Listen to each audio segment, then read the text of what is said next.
ಕಾಂಗ್ರೆಸ್ ಶಾಸಕ ವಿನಯ್ ಕುಲಕರ್ಣಿ ಸೇರಿ 17 ಮಂದಿಗೆ ಜೀವಾವಧಿ ಶಿಕ್ಷೆ. ವೀಕ್ಷಕರೇ, ನೀವು ನಮ್ಮ ಇನ್ಸೈಟ್ ನ್ಯೂಸ್ 14 ಯೂಟ್ಯೂಬ್ ಚಾನೆಲ್ ಅನ್ನು ಇನ್ನೂ ಸಬ್ಸ್ಕ್ರೈಬ್ ಮಾಡಿಲ್ಲ ಅಂದ್ರೆ ಕೂಡಲೇ ಈ ಕೆಳಗಿನ ಸಬ್ಸ್ಕ್ರೈಬ್ ಬಟನ್ ಒತ್ತಿ ನಮ್ಮನ್ನು ಬೆಂಬಲಿಸಿ.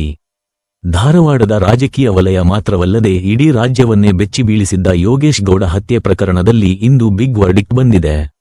ಮಾಜಿ ಸಚಿವ, ಕಾಂಗ್ರೆಸ್ ಶಾಸಕ ವಿನಯ್ ಕುಲಕರ್ಣಿ ಸೇರಿದಂತೆ ಬರೋಬ್ಬರಿ 17 ಜನವರಿ ಆರೋಪಿಗಳಿಗೆ ನ್ಯಾಯಾಲಯ ಜೀವಾವಧಿ ಶಿಕ್ಷೆ ವಿಧಿಸಿ ತೀರ್ಪು ನೀಡಿದೆ. ಹತ್ಯೆ ಸಂಚು ಮತ್ತು ಕೊಲೆ ಪ್ರಕರಣ ಸಾಬೀತಾದ ಹಿನ್ನೆಲೆಯಲ್ಲಿ ಕೋರ್ಟ್ ಈ ಕಠಿಣ ಶಿಕ್ಷೆ ಪ್ರಕಟಿಸಿದೆ. ತೀರ್ಪು ಹೊರಬೀಳುತ್ತಿದ್ದಂತೆಯೇ ಎಲ್ಲ 17 ಮಂದಿ ಅಪರಾಧಿಗಳನ್ನು ಪೊಲೀಸ್ ವಾಹನದಲ್ಲಿ ಬೆಂಗಳೂರಿನ ಪರಪ್ಪನ ಅಗ್ರಹಾರ ಜೈಲಿಗೆ ರವಾನಿಸಲಾಗುತ್ತಿದೆ. ದೀರ್ಘಕಾಲದ ವಿಚಾರಣೆಯ ನಂತರ ಸಂತ್ರಸ್ತ ಕುಟುಂಬಕ್ಕೆ ನ್ಯಾಯ ಸಿಕ್ಕಂತಾಗಿದೆ. ಈಗಾಗಲೇ ಈ ಕೇಸನ್ನು ಯಶಸ್ವಿಯಾಗಿ ನಡೆಸಿದ ವಕೀಲರು ಮಾಧ್ಯಮಗಳ ಮುಂದೆ ಪ್ರಕರಣದ A to Z ಡೀಟೇಲ್ಸ್ ಹಂಚಿಕೊಂಡಿದ್ದಾರೆ.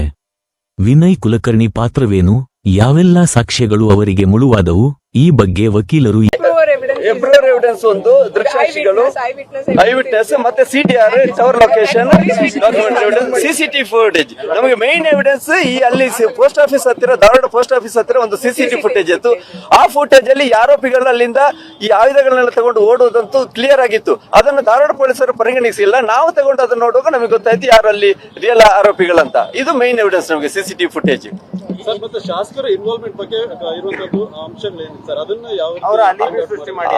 ಅವರು ಬೆಂಗಳೂರಿಗೆ ಬಂದು ಮುತ್ತಗಿ ಜೊತೆಗೆ ಮಾತನಾಡುವುದು, ಅವರದ್ದು ಟವರ್ ಲೊಕೇಶನ್ ಸಿಟಿಆರ್ ಅಲ್ಲಿ ಅವರು ನಿರಂತರವಾಗಿ ಮುತ್ತಗಿ ಜೊತೆ ಸಂಪರ್ಕ, ಇದನ್ನು ಮುತ್ತಗಿ ಅವರ ಎವಿಡೆನ್ಸ್ ಅಲ್ಲಿ ಎಲೆಯಾಗಿ ಅವರು ಬಿಚ್ಚಿಟ್ಟಿದ್ದಾರೆ. ಅವರು ಹೇಗೆ ಸಪೋರ್ಟ್ ಮಾಡಿದ್ದಾರೆ, ಎಷ್ಟು ದುಡ್ಡು ಕೊಟ್ಟರು ಎಲ್ಲ ಮುತ್ತಗಿ ಕ್ಲಿಯರ್ ಆಗಿ ಹೇಳಿದ್ದಾರೆ. ಅದು ನಮಗೆ ಮೈನ್ ಎವಿಡೆನ್ಸ್ ಎಲ್ಲ apart from other CTR and other documentary evidence. Approval evidence, CDR and CCTV footage is the main and eyewitness. These are the main evidence before this honorable court. ಇನ್ನು ಇದರ ಬಗ್ಗೆ KPCC ಅಧ್ಯಕ್ಷರು, ಉಪಮುಖ್ಯಮಂತ್ರಿ DK Shivakumar ರವರು ತಮ್ಮ ಪ್ರತಿಕ್ರಿಯೆಯನ್ನು ಮಾಧ್ಯಮದ ಮುಂದೆ ಹಂಚಿಕೊಂಡಿದ್ದಾರೆ. ಬನ್ನಿ ನೋಡೋಣ. ಸರ್, ಒಳಸಂಚು ಅಂತ ಅಂದ್ರೆ ಯಾರ ಕೈವಾಡಗಳಿರುವ ಎಲ್ಲ ಟೈಮ್ ಬಂದು ಹೇಳ್ತೀನಿ. ಸಿಬಿಐಗೆ ಹಾಕುವಂತ ಸಂದರ್ಭ ಏನಿತ್ತು, ಸಿಬಿಐ ಕೊಡುವಂತ ಸಂದರ್ಭ ಏನಿತ್ತು, ಸಿಬಿಐ ಕೊಡಿಸ್ತೀನಿ ಅಂತ ಹೇಳುವಂತ ಸಂದರ್ಭ ಇತ್ತು. ಈಗ ಯಡಿಯೂರಪ್ಪನವ್ರು ಹೇಳ್ತಾ ಇದಾರಲ್ಲ, ನಾನು ಅವತ್ತೇ ಹೇಳಿದ್ದೆ ಅಂತ, ಮುಂಚಿತವಾಗಿ ಹೆಂಗೆ ಮಾಡೋದಿತ್ತು. ಸೊ ರಾಜಕೀಯವಾಗಿ ಅವನ ಶಕ್ತಿಯಾಗಿ ಉತ್ತರ ಕರ್ನಾಟಕದಲ್ಲಿ ಒಬ್ಬ ದೊಡ್ಡ ಶಕ್ತಿಯಾಗಿ ಬೆಳೀತಾನೆ ಅಂತ ಹೇಳಿ ಬಿಜೆಪಿಯವ್ರು ಮಾಡಿದಂತ ಒಳಸಂಚಿಗೆ ಇವತ್ತು ಪಾಪ ಆತನಿಗೆ ತೊಂದರೆ ಆಗಿದೆ. ಇರ್ಲಿ, ಆತ ಆತ್ಮ ಧೈರ್ಯ ಕಳ್ಕೊಳ್ಳುವಂತ ಪರಿಸ್ಥಿತಿ ಇಲ್ಲ. ಇದು ರಾಜಕಾರಣದಲ್ಲಿ ಇವೆಲ್ಲ ಓಡಾಟ ಮಾಡಲೇಬೇಕು.